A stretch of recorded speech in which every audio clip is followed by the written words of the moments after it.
आपल्याला तहान लागेल तेव्हाच आणि जेवण करताना आपण पाणी पिले पाहिजे. तर ह्याचे प्रमाण किती असावे हे आता आपण पाहूयात. तर ते प्रत्येक व्यक्तीनुसार, ऋतूनुसार बदलणार आहे. पाण्याचे प्रमाण थंडीत कमी असेल तर उन्हाळ्यात जास्त असेल. म्हणजेच डॉक्टर सांगतात म्हणून मोजून रोज 3-4 लिटर पाणी पिणे चुकीचे आहे. जेवताना पाणी कधी प्यावे याचे सुंदर वर्णन आयुर्वेदात करण्यात आले आहे.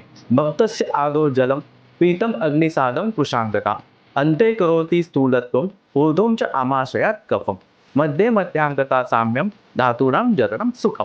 म्हणजेच जर जेवणाच्या पूर्वी पाणी पिले तर त्यामुळे अग्नी विझतो. अग्नी म्हणजेच अन्न पचवणारी शक्ती. त्यामुळे जेवण कमी जाऊन शरीर कृश होते, वजन कमी होते. जेवणानंतर एकाच वेळी जास्त पाणी पिल्याने आमाशयात कफाची वाढ होऊन स्थूलत्व येते, वजन वाढते.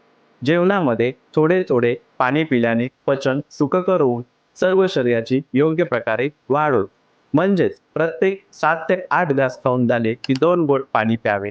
म्हणजे घन पदार्थ व द्रव पदार्थ योग्य प्रकारे मिक्स होऊन पचन सुलभ होते.